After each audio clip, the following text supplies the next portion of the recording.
दाओसमध्ये पहिल्याच दिवशी महाराष्ट्रासाठी मोठी गुंतवणूक आलेली आहे। पहिल्या दिवसाच्या सामंजस्य करारातून 6,25,457 कोटींची गुंतवणूक राज्यामध्ये आली आहे। Steel, renewable energy, infra, cement, lithium battery आणि सोलर संदर्भात ही गुंतवणूक केली गेली आहे। गडचिरोली JSW ग्रुप 3 लाख कोटींची गुंतवणूक करणार आहे। हरित ऊर्जा कंपनीकडून सुद्धा 30,000 कोटींची गुंतवणूक केली जाणार आहे।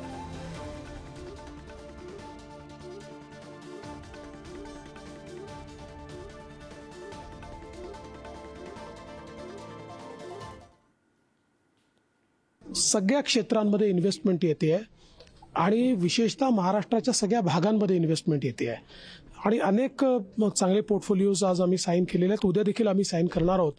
आज एक जो महत्त्वाचा पोर्टफोलिओ आम्ही साइन केला आहे तो JSW सोबत केला। जवळपास 3 लाख कोटी रुपयाचा करार आम्ही JSW सोबत केलेला आहे। सो आय थिंक अतिशय चांगला हा MOU झालेला आहे आणि याच्या व्यतिरिक्त अनेक झालेले आहेत।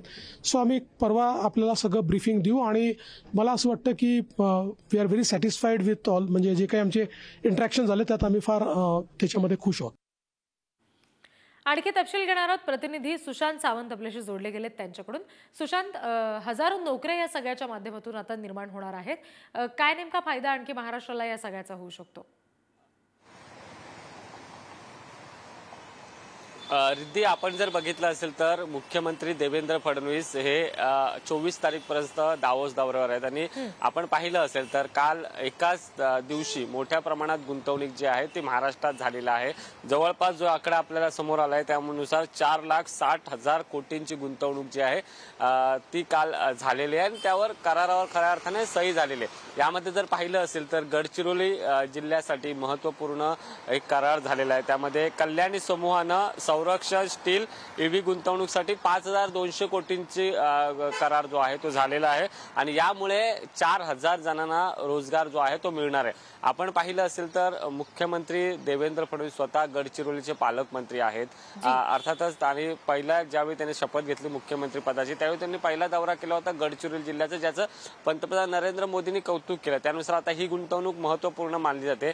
त्यानंतर दुसरी महत्त्वाची गुंतवणूक जी आहे ती रिलायन्स इन्फ्रास्ट्रक्चर लिमिटेड हे संरक्षण क्षेत्रासाठी खऱ्या अर्थाने ही गुंतवणूक करण्यात आली आणि जवळपास 16,500 कोटी रुपयाची गुंतवणूक करण्यात आली आणि जवळपास 2,450 म्हणजे 2,500च्या आसपास जे आहे ते रोजगार निर्मिती जी आहे ती होऊ शकते।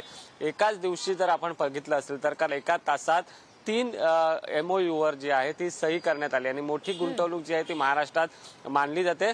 कारण देवेंद्र फडणवीस दावोसला जाताना त्यांनी सांगितलं होतं की हा दावोस दौरा जो आहे तो महाराष्ट्राच्या गुंतवणुकीसाठी महत्त्वाचा असणार आहे। त्यानुसारच आपल्याला काल ज्या पद्धतीने गुंतवणुकीचे आकडे समोर आले, एक महत्त्वाची गुंतवणूक आपल्याला मानली जाते। जी सुशांत, धन्यवाद दिलेल्या सगळ्या तपशिलांसाठी।